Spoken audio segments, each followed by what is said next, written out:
A rectangle is inscribed a circle with a diameter of 12. Here's my rectangle living inside, touching the outside of the circle. Diameter right there is 12.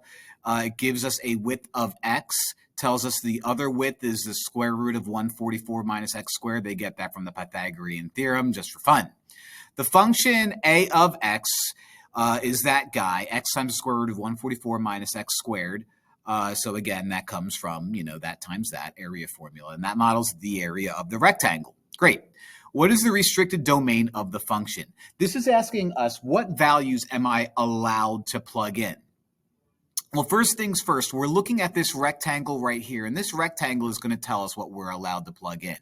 Now, if we're going to represent x as a side, you are absolutely not allowed to plug in any negatives because you can't have a negative side, so negatives don't count.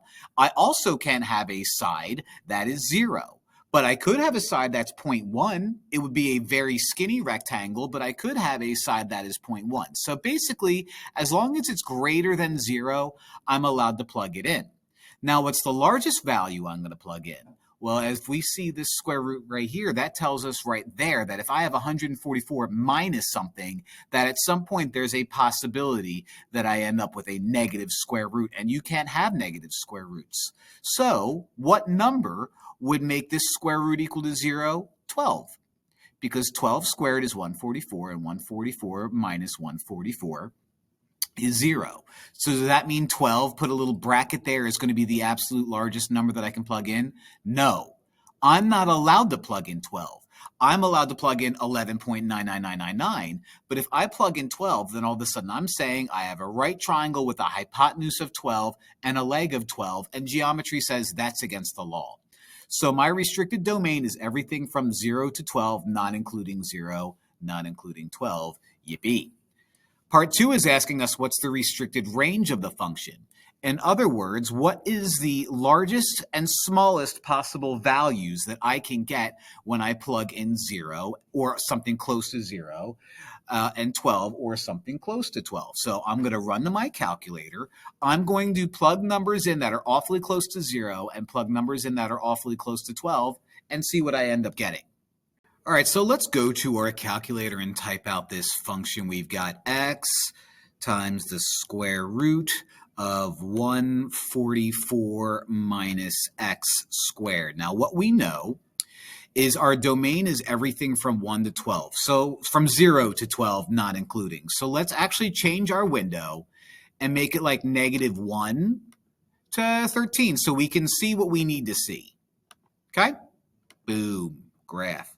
Now it shoots way up here, so maybe let's maximize the window to, 100 and see if that seems to be good enough.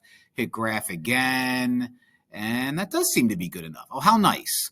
Now notice how it cuts off at 12. That's because we already know we're not allowed to plug in 12 or anything after that.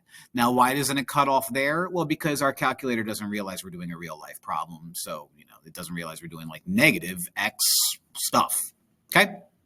Now, what I need to do is I need to find my range.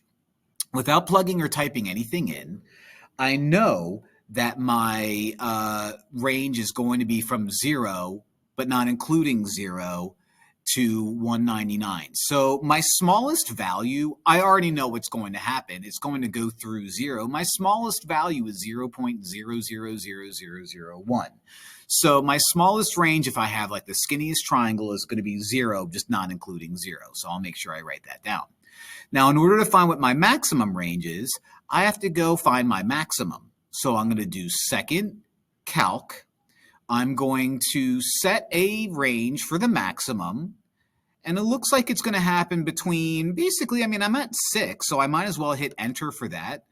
And as long as I go to the right of the bump there, hit enter on that, my maximum is going to live somewhere in between.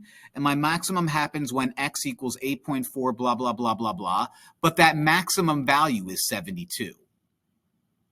So my range is going to be between 0 and 72. So let's go back and write that out. All right, so what I got was basically 0.000001. So I'll say 0, but not exactly 0. And pretty much 72, but not 72. It's got to be smaller than 72. So my smallest area is going to be like 0.00000, and my largest possible area is going to be like, 79.99 or 71.999999999. What is the maximum area of the rectangle? Well, let's go back to our calculator, type that in, and see what the maximum area is. Hey, what's the maximum value? 72, stupid. Go back. Well, I didn't really need to do that because I did that in part B. So 72. I don't know why I did that.